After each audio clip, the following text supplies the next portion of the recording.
In part three of our look at economic geography, we're going to talk about mass consumption.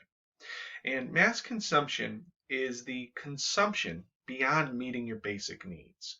So everyone has a need for food, shelter, clothing. But in a country like ours, we are known as mass consumers.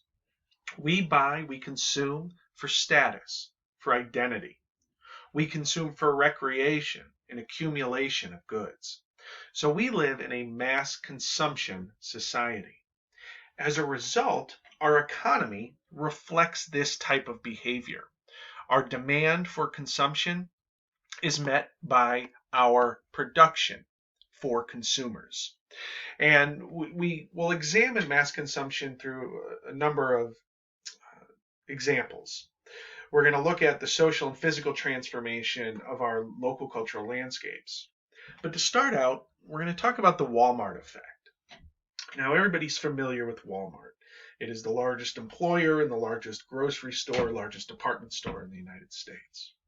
There are a number of pros and cons that are associated with a Walmart moving into your community. Now, a Walmart provides a number of direct benefits to us as consumers in a mass consumption society. Walmart lowers consumer prices. Walmart is known for offering very good prices. And it's not only Walmart that provides these low prices, it's also competitors. So in a free market, if Walmart is going to sell a good for $3 each, then a competitor is going to have to come close to those prices in order to stay in business. So Walmart has a direct and indirect effect on consumer prices. It offers goods at a lower price than almost any other retailer. And in order for other businesses to stay in business and compete, they too need to offer low prices. Walmart is also a pretty big employer. I mean, you've visited a Walmart at some point in your life, and you've seen that people work there. People work on the retail, the consumer-facing side. People work in distribution, warehousing. People work as buyers. People work in the tertiary and quaternary sectors in order to create this Walmart product. So there are new jobs associated with Walmart. One of the concerns is that oftentimes Walmart only hires part-time, but they are new jobs. Walmart can provide spillover business. So you'll see this in a shopping center quite often. You might see like a carry-out restaurant or like a salon next to a Walmart because people go to Walmart. There's lots of foot traffic. So businesses that complement Walmart, not compete with Walmart, but businesses that complement Walmart will decide to open up nearby, saying that Walmart might see thousands of people a day in a busy season, and those people might walk right by our carry-out restaurant. So it makes sense for us to open up here. Walmart, through increased activity, increased buying, increased consumer demand, can increase tax revenue, both through sales tax and also property tax, by where they set up. But there are some cons to Walmart.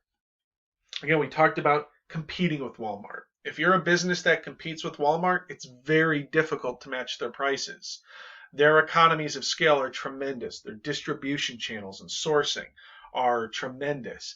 They can outcompete, outsource nearly every local business. Their supply chain is global. Their cost per unit is much lower than what a smaller company would be able to create. So the cons include lost jobs. So while Walmart might hire some employees, oftentimes these are part-time employees who worked full-time or part-time at their old jobs. So we could see a net negative effect on local jobs. We also see retail closures, and Walmart is often blamed for a decrease in Main Street activity, where a Walmart is a big box store. It means a large footprint, and most often, Walmart is going to locate outside of Main Street, not along a Main Street strip.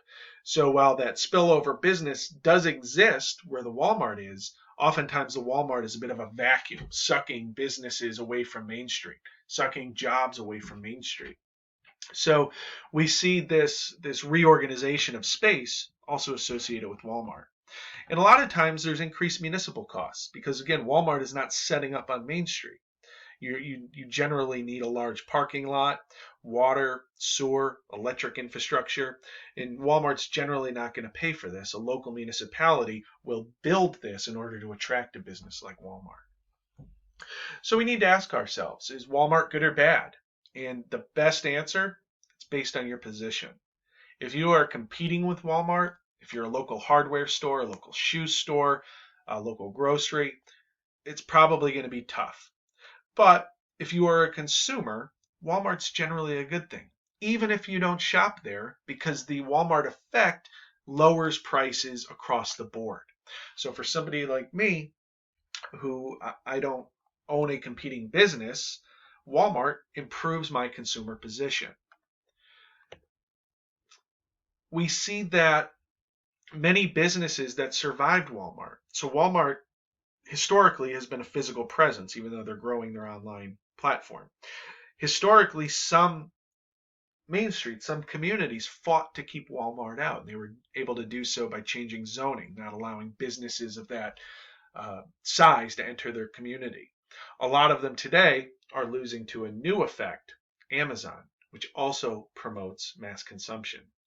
So whether we're looking at Walmart and its pros and cons and our stakeholder position, or we're looking at the new movement towards Amazon, we need to understand that really to say whether something is good or bad, it really depends on our position. If you're a local bookseller, Amazon's not going to be good for you. If you enjoyed reading and you like to purchase books, Amazon's probably a good deal for you. So again, that stakeholder position is critical. Walmart has had a number of having a Walmart in your community creates a number of issues, both good and sometimes concerning. Amazon is building on Walmart, but where Walmart generally and historically needs that physical footprint, Amazon's able to bring their product right to your door, many cases within 24 hours. When we look at the evolution of our service sector, it reflects this mass consumption economy and society. Between the 1970s and early 2000s, we've seen transformations occur, social and economic. This is the result of globalization. Again, moving production overseas. The growth of our service sector, again, shifting into jobs where we work in tertiary and quaternary sectors, and also the rise in affluence. We are becoming a much wealthier society. The images on your screen show downtown Towson in 1975. The image on your left is the Towson Mall. The image on your right is the current Circle East project. The image on the right was the former Hutzler's department store, a local department store. There was a few locations in the area. On the image on the left shows the original Towson Mall as a shopping center, where there was no indoor mall. It was all outdoor, like a strip that's quite common. We see that as our economy shifted, as mass consumption became more vital to both the economy and us as consumers and our culture, we're recognizing these shifts in our cultural landscape, where the Towson Mall today is a regional destination for people across central Maryland and also into southern Pennsylvania. The image on the right shows a picture before all the construction of Circle East.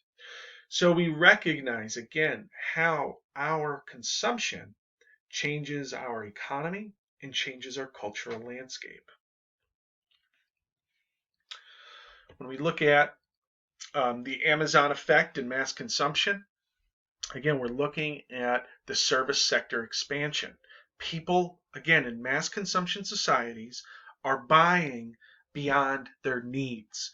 Status, identity, recreation, accumulation, experiences. And we're seeing, again, this lifestyle and entertainment evolution. The image on your left, again, what it looked like before Circle East, and the image on your right, just north of Towson's campus. And we see how These two areas are transforming to reflect this evolution: jobs, consumer behavior, experiences. So as we examine economic geography and we look at each of the sectors, we use that economic base model. It tells us a lot about the economic activity.